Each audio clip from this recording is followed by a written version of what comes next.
Hello दोस्तों, स्वागत है आपके अपने यूट्यूब चैनल जीएत विद विशाल में। दोस्तों, आज का अपना टॉपिक रहने वाला है टैरिफ। टैरिफ क्या होता है? दोस्तों, इस एक पूरे वीडियो में मैं 5 मिनट का 10 मिनट का ये वीडियो रहने वाला है, जिसमें मैं इसमें आपको टैरिफ, रेसिप्रोकेटिव टैरिफ तथा ट्रेड वार के बारे में समझाऊँगा। इसके बाद आपको कोई भी वीडियो पूरे यूट्यूब पे देखने की कोई ज़रूरत नहीं है। मात्र एक वीडियो में पूरा सुपड़ा साफ करने वाले हैं। क्योंकि ये ट्रेंड में है अभी ये न्यूज़, जो कि बहुत लोगों का कहना था ये टैरिफ क्या होता है। तो चलिए इस टैरिफ को इतने बेहतरीन तरीके से समझेंगे, क्योंकि हर एक एग्ज़ाम में इससे क्वेश्चन बनने वाला भी है। क्योंकि अभी हाल ही में अमेरिका जो है भारत के ऊपर टैरिफ लगाया था। तो इसी के लेकर ये न्यूज़ काफ़ी चर्चा में रहा है और ये एक वीडियो में पूरा फिनिश करने वाले हैं। तो चलिए शुरू करते हैं। देखते हैं टैरिफ क्या होता है। टैरिफ सबसे पहले देखने की ज़रूरत है, टैरिफ होता क्या है?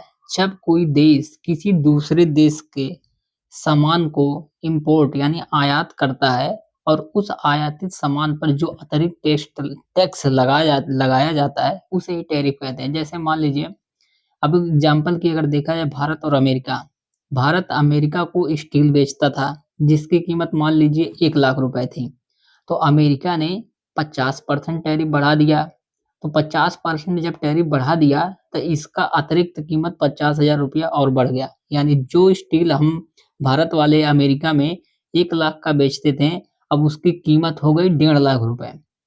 तो अब इससे अमेरिका को कैसे फ़ायदा हुआ और इंडिया को कैसे घाटा हुआ? क्योंकि भाई टैरिफ लगाने के बाद दाम तो बढ़ गया, तो फिर इंडिया का घाटा कैसे हुआ? घाटा इस वजह से हुआ मेरे भाई, क्योंकि जो सामान अमेरिका में 1 लाख का बिकता था, अब वो 1.5 लाख का बिकने लगा। अब वहाँ के लोग जब दाम अचानक बढ़ गया तो खरीदेंगे ही नहीं, ये घाटा हुआ हम लोग का। अब अमेरिकी बाज़ार में वही स्टील 1.5 लाख रुपए जैसे बिकने लगा, तो उसकी बिक्री में कमी आ गई। और जब बिक्री में कमी आ गई, तो भाई हम लोग का बहुत घाटा होने लगा। और ये जो 50% टैरिफ लगाया है, ये उस सामान का दाम 1 लाख ही रुपए रहेगा वहाँ पे, लेकिन जो 1.5 लाख रुपए में सामान खरीदेगा, तो उसका 50% जो है अमेरिका गवर्नमेंट के अकाउंट में सीधे-सीधे चला जाएगा। ये हो गया घाटा हम लोग का। पहले 25% था, तो अमेरिका ने जो है बढ़ाकर इसको 50% कर दिया था। तो अब इससे और देखते हैं, इससे नुकसान क्या-क्या है, भारत को लाभ क्या-क्या है, इसके बारे में भी समझना बहुत ज़रूरी है, क्योंकि भाई ये अपने देश की बात है, तो इसको समझना बेहद ज़रूरी है। अब इसमें भारत को क्या नुकसान होगा, इसके बारे में देखते हैं। जैसे पहला हो गया कम बिक्री, क्योंकि भाई सामान महँगा होने के कारण अमेरिकी लोग जो है भारत के किसी भी प्रकार के सामान को कम खरीदेंगे। दूसरा होगा एक्सपोर्ट, एक्सपोर्ट कम होगा। जो एक्सपोर्ट होता है उसकी कमी होगी, क्योंकि भारत में कारखानों की बिक्री भी घटेगी। और तीसरा होता है भाई नौकरी पर असर। जो लोग उस उद्योग में काम कर रहे थे, उनकी नौकरियाँ खतरे में पड़ सकती है। और चौथा जो सबसे महत्वपूर्ण चीज़ है, वो आर्थिक घाटा। भारत को विदेशी मुद्रा यानी डॉलर कम मिलेगी और अमेरिका को फ़ायदा इससे होगा। टैरिफ बढ़ाने से अमेरिका को क्या फ़ायदा है, आइए जानते हैं। जैसे पहला, अपने उद्योग को बचाना। अमेरिका जो है उसके उद्योग जो थे उसको बचा लेगा। जैसे भारतीय माल महँगा होने के कारण अमेरिकी कंपनियों को फ़ायदा होगा, क्योंकि वहाँ के लोग अब उन्हें ही खरीदेंगे। जैसे कहने का मतलब, अगर मान लीजिए कोई चीज़ है, अगर मार्केट में ₹200 का मिल रहा है और कोई उसी वही सामान मार्केट में ₹100 का मिल रहा है, तो ज़ाहिर-सी बात है लोग ₹100 वाला ही खरीदना पसंद करेंगे। तो यही बात होगा, टैरिफ बढ़ाने का मतलब यही है।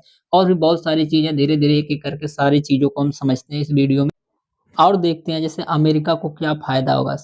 दूसरे नंबर पे आता है सरकार की कमाई। जो एक्स्ट्रा टैक्स लगाया था उन्होंने, अमेरिका सरकार के खजाने में सीधे-सीधे चला जाएगा 50%। और तीसरा जो है आर्थिक दबाव, भारत पर दबाव बनेगा, क्यों? अमेरिका की शर्तों को मान ले, नहीं तो कीमत कम नहीं करेगा, तो इससे भारत के ऊपर दबाव बनता है। अगर भारत चाहेगी तो उसकी शर्तों को मानेगी, जिसकी वजह से वो टैरिफ बढ़ाया है। अगर शर्त नहीं मानता है तो टैरिफ उतना ही रहेगा और आगे चल के टैरिफ बढ़ा भी सकता है। ये तो देश के बीच जो है समझौता है, अब देखिए क्या होता है। तो आगे और चीज़ों को हम समझने वाले हैं, वीडियो में बने रहिए, देखते रहिए।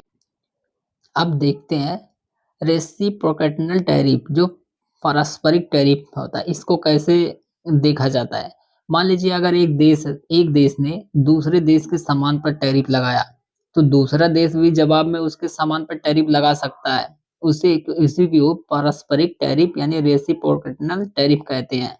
जैसे अभी एग्जांपल जो अभी रिसेंटली घटना को एग्जांपल मान के समझते हैं। जैसे अमेरिका ने भारत पे 50% टैरिफ लगा दिया और भारत में ही जवाब में उसे अमेरिका पर 60% टैरिफ लगा दिया। ये हो गया पारस्परिक टैरिफ है, ये यही होता है। जैसे कहने का मतलब गाँव देहात में होता है, तूने किया तो मैंने भी किया, वही वाली नीति है। तो इसी को बोलते हैं रेसिप्रोकेटिव टैरिफ। एग्जाम में अगर पूछता है तो आप इसे भूलिएगा मत, जरूर लगाइएगा क्वेश्चन। दोस्तों, वीडियो को लाइक शेयर सब्सक्राइब जरूर करें। अब देखते हैं अपना लास्ट पॉइंट, जो कि हर एग्जाम में क्वेश्चन आने की संभावना बन रही है, ट्रेड वार, जिसे व्यापार युद्ध कहा जाता है, ट्रैफिक की लड़ाई। अब देखिए, जब दो या दो से ज्यादा देश एक दूसरे के सामान पर बार बार टैरिफ या पाबंदियां लगाते हैं ताकि एक दूसरे का आर्थिक नुकसान पहुंचा सके, तो उसे ही ट्रेड वार कहते हैं। अगर आपको अभी भी नहीं समझ में आया है तो चलिए एग्जाम्पल के तहत आपको समझाते हैं। जैसे मान लीजिए 2018 में अमेरिका और चीन के बीच ट्रेड वार हुआ। अमेरिका ने चीन की इलेक्ट्रॉनिक सामान, स्टील आदि पर भारी टैक्स लगा दिया। इसके बदले में चीन ने भी जवाब दिया। चीन ने भी अमेरिका के सोयाबीन, कार और विमान पर टैरिफ लगा दिया। इससे दोनों देशों की कंपनियों को और किसानों को बहुत बड़ा नुकसान हुआ। इसे ही ट्रेड वार कहते हैं। समझ में आया? लेकिन ट्रेड वार जो होता है बहुत ही खतरनाक होता है। जैसे आप समझिएगा, दोनों देशों का व्यापार घट जाता है और सामान भी बहुत महंगा हो जाता है। अब जैसे दोनों देश के बीच वार हुआ, इसमें बेचारे फंस जाती है पब्लिक। सामान बहुत महंगा होने के कारण आर्थिक विकास भी धीमा पड़ जाता है और कंपनियां तथा आम जनता दोनों को बहुत भारी मात्रा में नुकसान होता है। तो ये होता है जो बहुत खतरनाक ट्रेड वार, इसी को कहते हैं। तो उम्मीद करता हूँ आप लोग को ये वीडियो समझ में आया होगा। तो आप लोग कमेंट करिएगा किस टॉपिक पे आपको वीडियो चाहिए। आप लोग कमेंट बॉक्स में कमेंट करिए। आपका अपना भाई विशाल उस पर ज़रूर वीडियो बनाने की कोशिश करेगा। तब तक के लिए धन्यवाद दोस्तों।